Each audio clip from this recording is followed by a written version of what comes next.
Subhanallah, Subhanallah, Subhanallah, Subhanallah, Subhanallah, Bismillahir Rahmanir Rahim. Wa bihi nasta'in. Wassalatu wassalamu ala sayyidina Muhammad wa ala alihi wa ashabihi ajma'in, amma ba'd.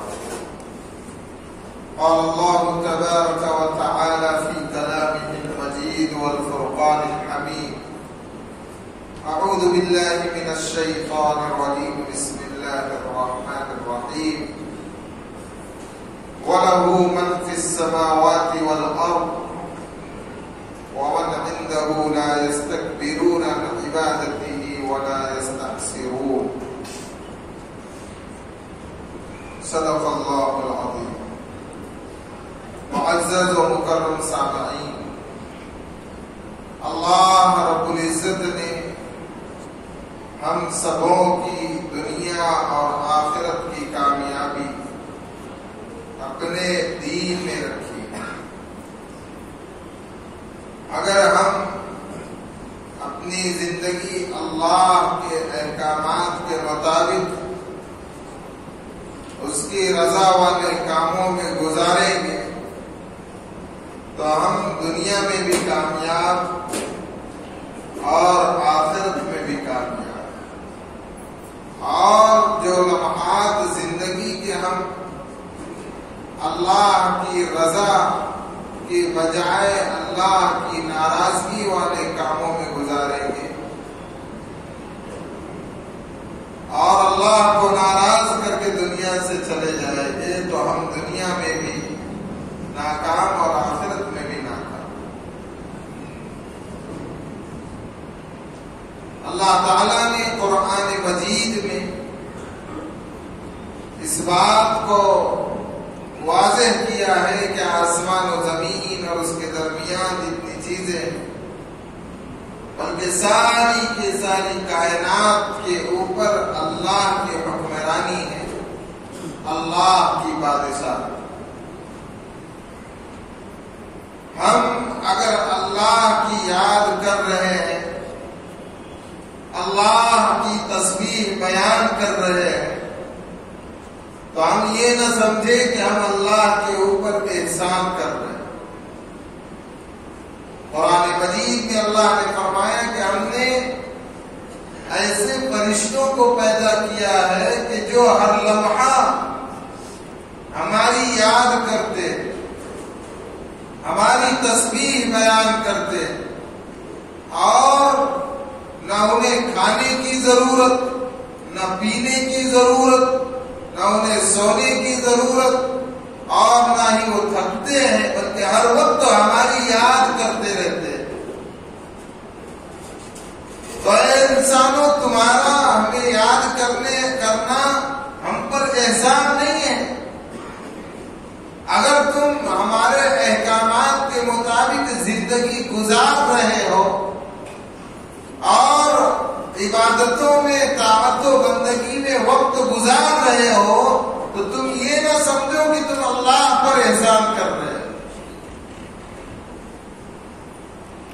تمہارے عبادت کرنے سے، تمہارے تسبیح پڑھنے سے، تمہاری بندگی اور طاعت کرنے سے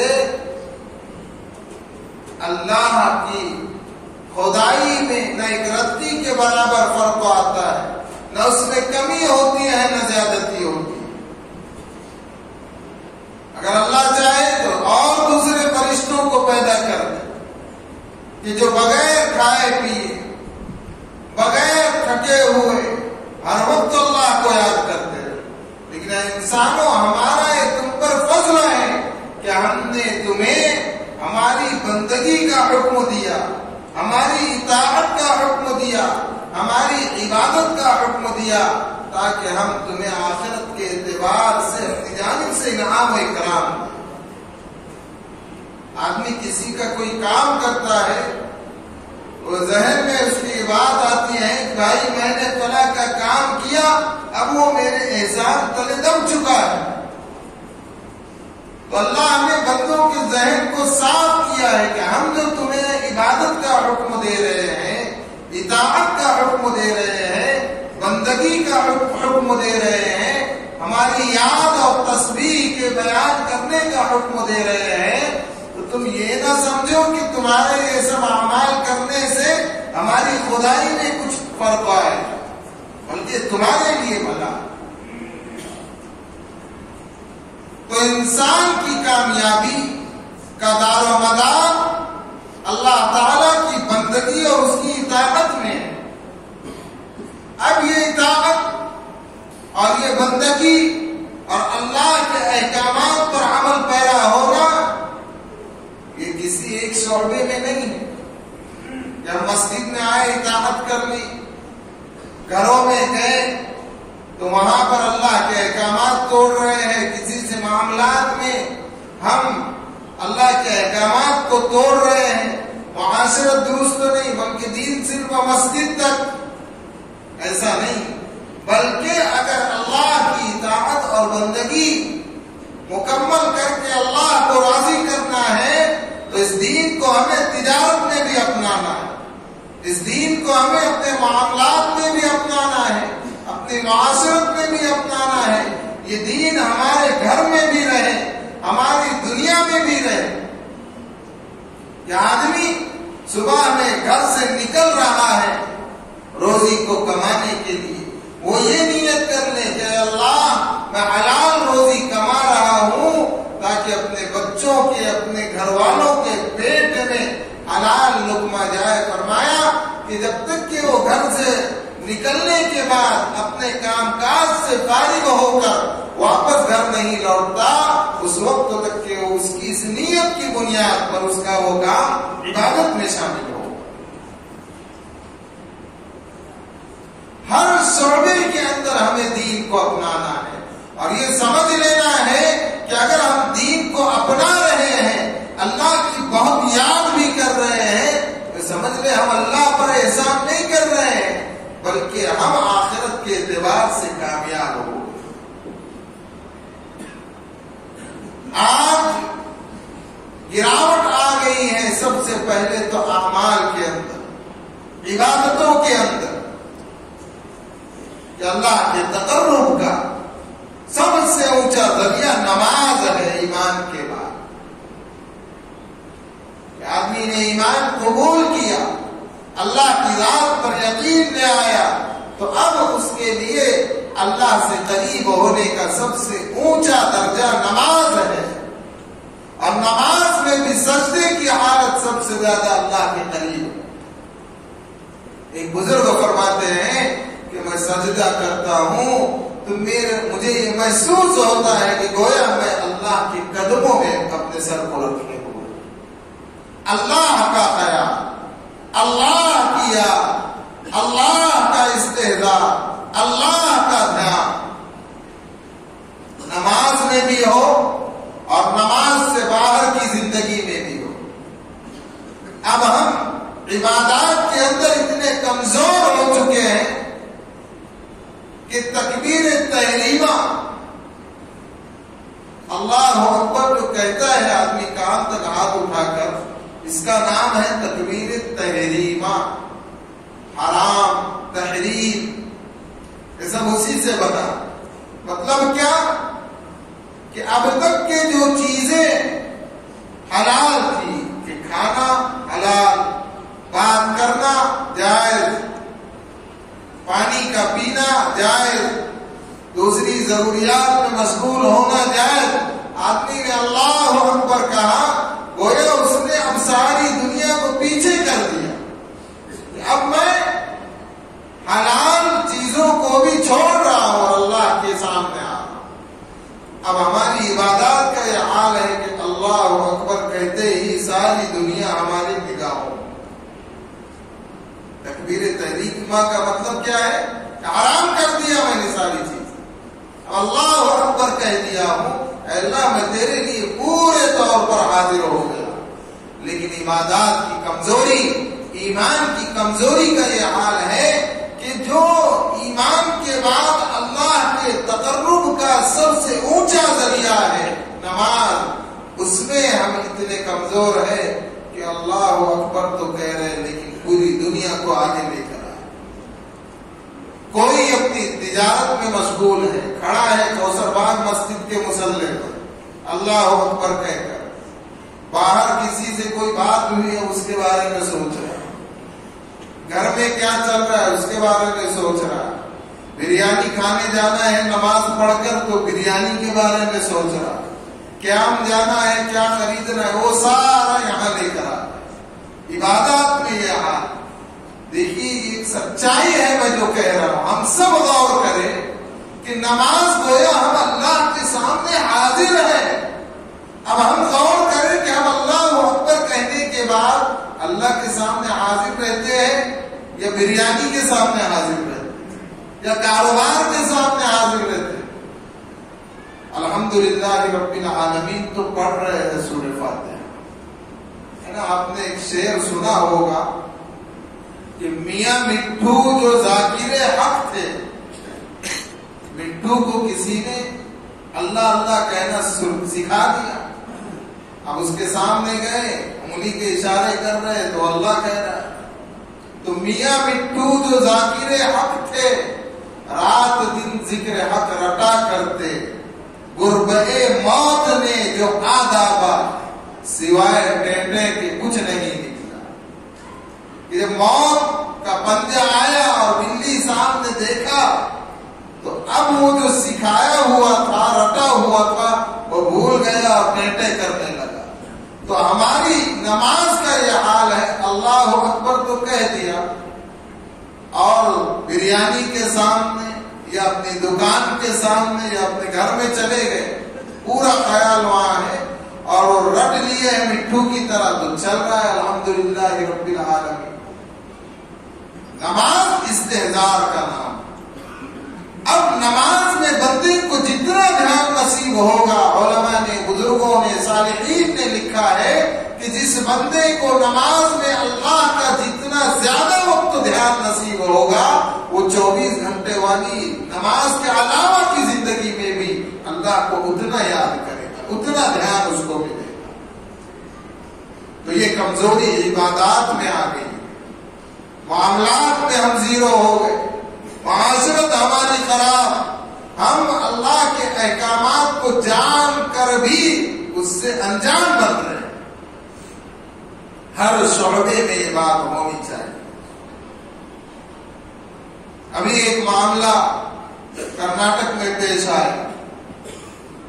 ایک کالج کے اندر مسلمان بچیوں کو اندر جانے سے روک دیا گیا یہ کہہ کر کہ حجاب اتارا جائے.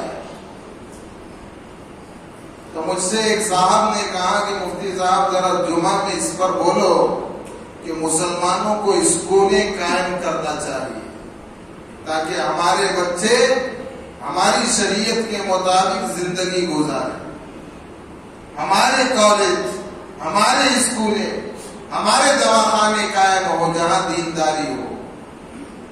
میں نے کہا کہ بول تو دوں گا لیکن اس کی تفصیل سے پہلے میں اب ایک بات اپنی طرف سے بولتا ہوں کہ میں ایسی مسلم اسکولوں کو بھی جانتا ہوں. میرے سامنے پریکٹیکل میں آئی ہے یہ بات کہ بھائی مسلمانوں نے قائم کی ہے، پرنسپل بھی اس میں مسلمان، قائم کرنے والے بھی مسلمان اور پڑھانے والے ٹیچر بھی مسلمان. لیکن اس میں ایک پیریڈ رکھا گیا گانے کا کہ اس میں گانے بج رہے. دوسرا پیریڈ رکھا گیا اس کے اندر ڈانس کا. تو بھائی جب وہ بات میرے سامنے آئی تو میں نے کہا کہ سب کچھ تو ٹھیک ہے لیکن یہ ڈانس والا معاملہ اور گانے والا معاملہ میری سمجھ کے باہر ہے، یہ تو شریعت کے خلاف ہے. تو میٹنگ میں جو بحث چلی تو کہنے لگے کہ یہ تو ہنر ہے. کیا ہے؟ ہنر. مطلب آپ غیر شرعی کام کو ہنر کہہ کر بچوں کو سکھائیں گے تو ہم اللہ کو راضی کر رہے ہیں، ناراض کر رہے ہیں. اور ایسی اسکولوں میں ہم جان کر بچوں کو ڈال رہے ہیں. تو بے شک مسلمانوں کے اسکول قائم ہو، مسلمانوں کے کالج قائم ہو، شریعت ہر شعبے میں ہے، معاملات میں بھی شریعت، معاشرت میں بھی شریعت، گھر میں بھی شریعت، گھر کے باہر بھی شریعت، مسجد میں بھی شریعت، ہر جگہ شریعت ہے۔ لیکن اگر میں یوں ہی کہہ دوں کہ مسلمان اسکولیں قائم کرے، کالج قائم کرے، لیکن میں نے جو مثال دیا ہے مسلمان اسکول کی، تو اگر ہم خود ہی یہ کام کریں گے اور اگر کوئی مفتی کہہ دے کہ بھائی آپ کے یہاں یہ جو ڈانس اور گانے کا پیریڈ ہے یہ تو غیر شرعی ہے، تو آپس میں انگلش میں بات کر کے اگر یہ کہے بھائی یہ تو ہنر ہے، مفتی ہے، ان کو لگا کہ مفتی صاحب کو آتی نہیں ہوں گی انگلش، مفتی صاحب بھی بڑے چالاک ہوتے ہیں، بعض مرتبہ وہ تھوڑا پڑھتے ہیں لیکن پوائنٹ کی بات نکال لیتے ہیں، تو آپس میں بات چل رہی کہ بھائی کہ یہ تو ہنر ہے لیکن مفتی صاحب انگلش میں کر دیے اتنی بات کہ مفتی صاحب کو انگلش نہیں آتی۔ لیکن میرے بھائیوں، آج جو ہمارے ملکوں کے حالات چل رہے ہیں، اس بندے نے مجھ سے کہا، مجھے خوشی ہوئی فون کر کہ مفتی صاحب ایسے حالات پیش آئے، ہمارے یہاں کوثر باغ میں ہم بہترین اسکول بنائے، کالج بنائے، لیکن اگر اسکول ہم بنا رہے ہیں، کالج بنا رہے ہیں اور اس کے بعد میں اس میں غیر شرعی کام کر رہے ہیں اور کوئی کہہ رہا ہے تو کہہ رہے ہیں کہ بھائی مفتی صاحب ہے کیا کرتے، یہ تو ہنر ہے، ہم اپنے حساب سے چلتے۔ پھر بعض مرتبہ کہتے کہ ارے مفتی صاحب زمانے کے حساب سے ایڈجسٹ کر کے چلنا پڑتا۔ میرے بھائیوں، یہ یاد رکھو کہ تعلیم کے اندر بھی اسلام نے یتیم نہیں چھوڑا۔ ہمارے بچے بہترین ڈاکٹر ہو، بہترین انجینئر ہو، بہترین تعلیم یافتہ ہو، اسکولیں ہماری ہو، کالج ہمارے ہو، یونیورسٹی ہماری ہو، یہ ضرورت ہے آج کے دور کی۔ ہم کوثر باغ میں قائم کریں تو پھر ہمارے بچے کیوں کسی عیسائی کی اسکول میں جا کر پڑھے کریں؟ ہم ہمارے یہاں اسکولیں کالج قائم کریں، لیکن یاد رکھو اس کے اندر اسلام کو مد نظر رکھے، تو پھر ہماری اسکول میں، ہمارے کالج میں آنے کے لیے، انٹری کرنے کے لیے کون کہے گا ہماری بچیوں سے کہ حجاب اتارو؟ ضرورت ہے آج کی۔ مسجدیں بنائی جا رہی، بہت بن گئی، لیکن مسلمانوں کو اب اس طرف بھی دھیان دینا، لیکن دھیان اس طرح نہیں دینا ہے کہ کچھ چیز اس میں شروع کی جائے اور یہ کہا جائے کہ یہ تو ہنر ہے، اب وہ مفتی صاحب ہے وہ بول رہے ہیں۔ میرے دل کو یہ دھکا لگا، اور آپ لوگ بھی اپنے اپنے بچوں کو جانتے ہو، آپ نے کون سی اسکولوں میں ڈالا ہے ہمیں نہیں معلوم، لیکن میں کہوں گا کہ آپ لوگوں کی ذمہ داری ہے کہ اگر آپ کے بچوں کو اسکول میں ڈانس سکھایا جا رہا ہے اور ایک پیریڈ گانے کا اس میں رکھا جا رہا ہے، گانے سکھائے جا رہے ہیں، یہ غیر شرعی ہے، اللہ اس پر پکڑ کرے گا۔ کلکم راع وکلکم مسئول عن رعیتی، کہ تم میں سے ہر شخص اپنے ماتحتوں کا ذمہ دار ہے اور روز محشر ماتحتوں کے بارے میں ذمہ دار کی پکڑ ہو۔ ضرورت ہے مسلمان اس طرف بھی سوچے کہ ہم اسلامی اسکول قائم کریں۔ اسلامی اسکول کا مطلب کیا ہے؟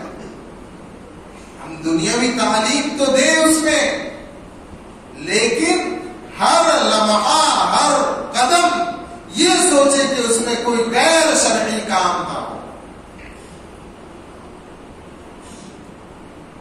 اس میں پردے کی پابندی ہو، حیا اور پاک دامنی ہماری اسکول میں رچی بسی ہو۔ کیونکہ جو حادثہ پیش آیا کہ اندر انٹری کرنے سے پہلے مسلمان بچیوں کو روک دیا گیا کہ پہلے برقع اتارو پھر اندر جاؤ، جب ہماری اسکولیں ہوں گی، ہمارے کالج ہوں گے اور ڈانس اور گانے سے پاک ہوں گے تو اس کی مجال ہے کہ ہمارے بچوں کو اندر آنے سے روکیں، اور جن کے دلوں میں ایمان مضبوط وہ اپنے ایمان پر قائم رہتے ہیں، تو انہوں نے بھی حجاب نہیں اتارا.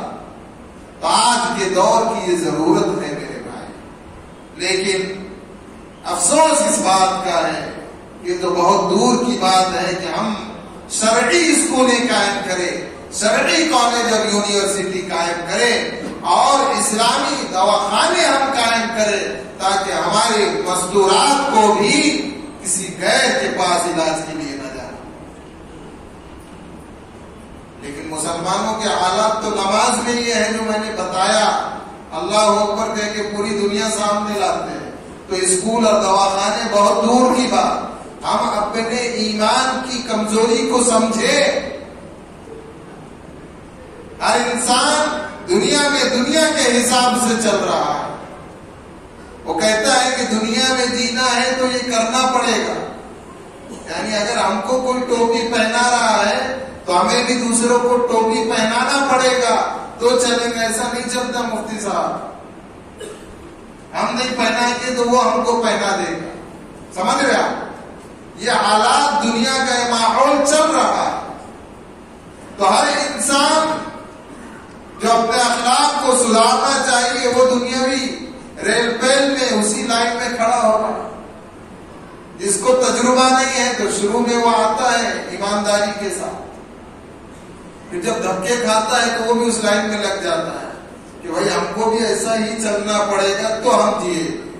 لیکن میرے بھائی حقیقت یہ ہے کہ جو آدمی اللہ کے لیے شریعت کو اپنا لیتا ہے اور چوکنا اور محتاط رہ کر چلتا ہے تو آج کے اس برے ماحول میں بھی وہ ان تعلیمات کو 100% اپنا سکتا ہے جسے پیارے آقا حضرت محمد الرسول اللہ صلی اللہ علیہ وسلم 1400 سال پہلے دے کر گئے. آج ضرورت ہے اسی اخلاق کی، اسی معاملات کی، اسی معاشرت کی اور اسی اسوہ حسنہ کی جو اللہ کے نبی علیہ السلام پیش کر کے ورنہ ہو رہا ہے. اور پھر بعض لوگ یہ سوچتے ہیں کہ بھائی جھمیلے میں نہ پڑے اس لیے اپنا گھر بھلا، مسجد بنی، اللہ اکبر کیے، گھر پر آ گئے. کسی سے الجھو ہی مت، اس لیے کہ باہر سب دھوکہ ہی دھوکہ ہے. لیکن میں یہ کہتا ہوں کہ ہر آدمی اگر اپنی آخرت کو سدھار لے، ہر آدمی اپنی آخرت کے بارے میں فکر مند ہو جائے اور وہ یہ کوشش کرے کہ کوئی اپنے اخلاق سدھارے نہ سدھارے، کوئی اپنے معاملات سدھارے نہ سدھارے، میں تو شریعت کے مطابق زندگی گزاروں گا. ہاں، لوگوں کے دھوکے سے بچنے کے لیے محتاط ضرور رہوں گا لیکن میں کسی کو دھوکہ نہیں دوں گا تو فوراً معاشرہ سدھر جائے گا. لیکن ذہن یہ بن چکا ہے کہ بھائی کس پر بھروسہ کیا جائے، ہم بھی اسی لائن میں چل. تو عبادات میں جب کمزوری ہے تو ہم اسکولیں اور کالج اور یونیورسٹی میں کیا شریعت کو نافذ کر سکیں گے؟ یہ مثالیں میں نے باہر کی نہیں دیا ہوں، ہمارے کوثر باغ اور قریب اطراف اکناف کی مثالیں.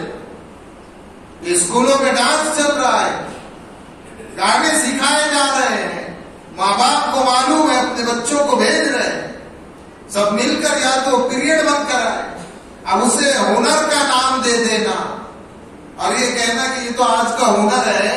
تو بھائی جس چیز کو شریعت نے منع کیا ہے وہ ہنر کیسے ہو گیا؟ لیکن یہ بھی سچائی ہے کہ ہم جب اپنے آپ کو سدھار لیں گے اور اپنی قوم اور اپنی ملت اور اپنی نسلوں اور اپنے نونہالان کی فکر مندی کرتے ہوئے ہم ایسے اسکول اور کالج قائم کریں اور یونیورسٹی قائم کریں جو شریعت کے مطابق، ہم قائم کرنے والوں کی مدد کریں، ان کا تعاون کریں اور اپنے بچوں کو اس میں داخل کریں. اس لیے کہ ملک کی حالات ایسے چل رہے ہیں کہ مستقبل میں اگر ہم نے یہ کام نہیں کیا ہے تو مستقبل میں ہمیں ایسے ہی اسکول اور ایسے ہی کالج اور ایسے ہی یونیورسٹیوں میں اپنی اولاد اور اپنی نسلوں کو بھیجنا پڑے گا جو غیر شرعی ہو، اور اس وقت کا پچھتانا کوئی کام نہیں. مسجدیں بہت بن گئی، مسلمانوں کو اب اس طرف بھی دھیان دینے کی ضرورت ہے کہ ہاسپٹل ہمارے ہو جہاں پر قدم رکھنے کے بعد میں اخلاق ہی اخلاق نظر آئے. آدمی انٹری کرے تو سلام کے ساتھ ہو، مصافحے کے ساتھ ہو، شریعت کے مطابق ہو، شریعت کے دائرے میں ہو اور محبت اور الفت بھری ہوئی ہو. اسکولوں میں یہ ہو کہ بچے داخل ہو تو سلام کے ساتھ داخل ہو، حمد کے ساتھ ان کی ابتدا ہو، سورتوں کے ساتھ قرآن مجید کی ان کی اسکول کی، کالج کی، یونیورسٹی کی ابتدا ہو. اس میں مخلوط تعلیم نہ ہو، اس میں لڑکیوں کا الگ انتظام ہو، لڑکوں کا الگ انتظام ہو، پڑھانے والے الگ طور پر ہو، شریعت ہی شریعت ہو. ایسے اسکول، ایسے کالج، ایسی یونیورسٹیاں قائم کرنے کی ضرورت ہے. اور میں تو یہ کہوں گا کہ ہمارے اس اتنی بڑی سوسائٹی کوثر باغ میں بھی یہ ہونا چاہیے. ذمہ داری، ہماری نسلوں کی حفاظت ہماری ذمہ داری ہے. ہمارے بچوں کا مستقبل آج ہماری فکر مندی ہونی چاہیے. تو تب کہیں جا کر کے مستقبل میں، فیوچر میں ہماری نسلیں دین داری پر قائم رہے گی اگر ان کی ابتدا ہی سے تعلیم یہ رہے گی.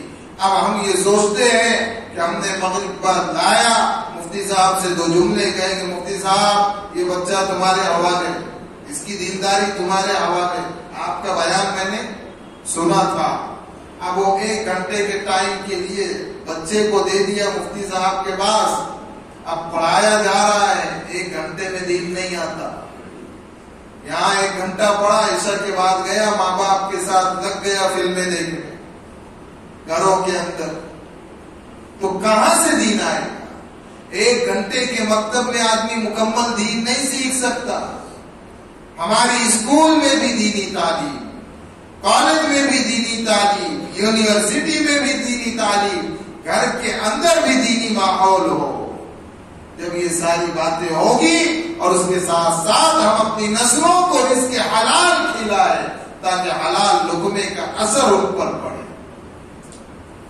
حلال لقمے کا اثر آپ نے دیکھا ہوگا کہ ماں باپ کا اثر اولاد میں آتا ہے بہت ساری چیزوں کہ اگر باپ کسی الگ اسٹائل میں کھڑے رہنے کا عادی ہے تو بچے کو سکھائے بغیر بچہ بھی ویسے ہی کھڑا رہتا ہے. یہ اثر کہاں سے آیا؟ یہ نطفے کا اثر ہے.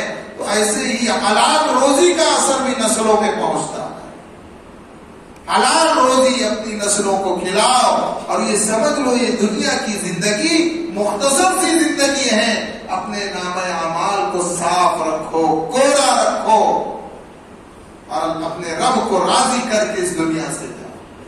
تو ضرورت ہے اس بات کی، جو باتیں ابھی میں نے مختصر سی کہی ہیں کہ ہم یہ سب کریں. آپ لوگ سمجھ گئے ہوگے میرے اشارہ، اور یہ سمجھ لیں کہ ہم یہ سب کرنے کے بعد میں بھی اللہ سے ڈرتے رہے، اللہ سے خوف کا کھاتے رہے.